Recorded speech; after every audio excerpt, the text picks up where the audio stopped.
So the project we were working on was for Cecilia. It was for Sustrans. It's called agameofwalks. The idea is to try to encourage children to walk more. So we're targeting 6 to 10-year-olds is probably the ideal group. The goal is to, along a school route, is to try to gamify some of the route to make it more engaging for children to do the walk, maybe to convince parents to let their kids do the walk, and also try to engage some level of STEM, so science, technology, and also art, because they get to design certain parts of the system. So we started lots of prototyping. You can see some Arduino electronics here, some 3D prints, trying to work out the time schedule. The second weekend was really rather fun because we got to play with paper plates. Katie's not here. We had great fun trying to make some of the systems work with the material we had to hand. And the idea is to have children in different team groups. And so each group would be allocated a different shape. The winners would get to choose their shape the next week, but you'd run the test for a week sequence. And the idea is during that week, the children would try to collect as many of their animal shapes as possible. And then at the end of the week, the scores would be collected and then given to the kids so that they could have some level of competition, so that they're trying to have the most number of counts.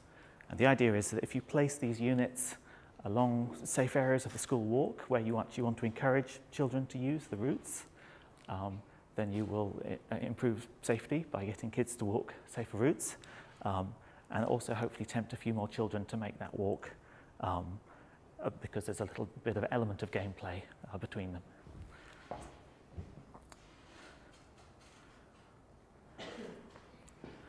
So the testing, you can see this was one of the first test units here. It's just an Arduino. I'm currently using laser diodes to do the lighting effect.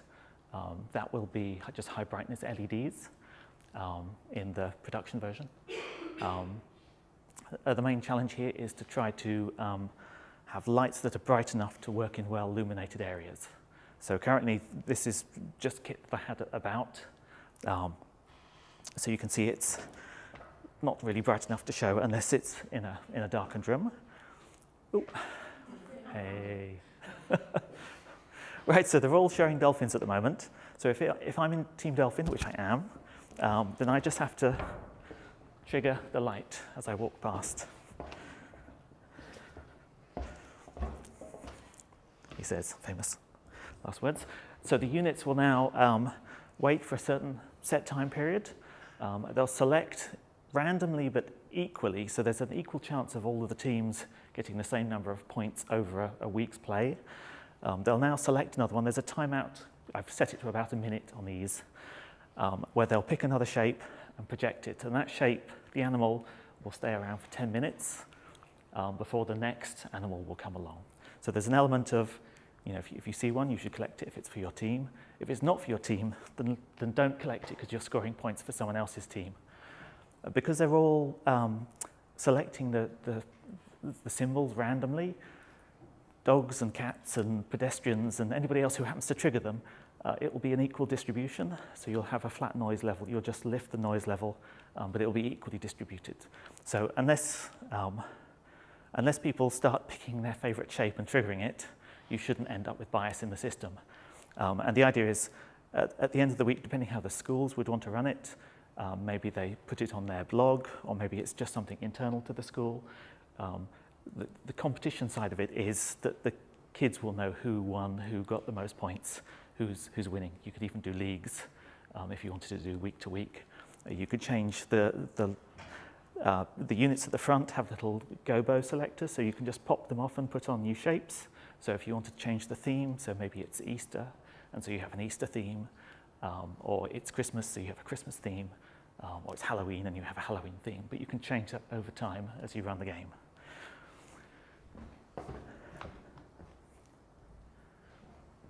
So the units are all 3D printed. It takes about 18 hours to 20 hours to print a unit and all the pieces. It's not the final form factor, so this isn't the kind of thing you'd want to put outside at the moment, so there's weatherproofing and design issues you'd need to make. They work well indoors. Without any tuning, the batteries will currently last for about 35 to 48 hours. The shortest run I've had is about 35 hours, but most of them do about 40, 45. That could easily be changed to a full week's run because there's plenty of optimization to be made.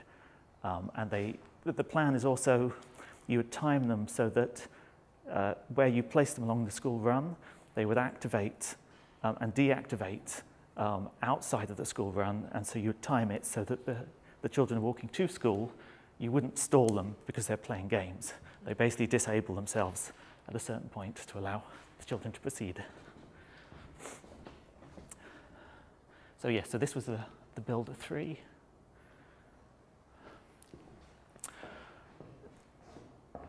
The idea, I think, from now is to try to look for some community events to do some larger testing.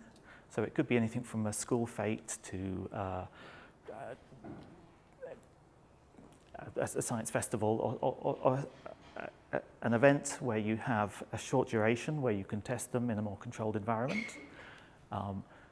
But ideally, I would like to work with either, I need network connections from either teachers or scout leaders or people who might want to use this kind of system in an environment that would get kids walking a bit more. But we'll have to see how that goes. Thank you.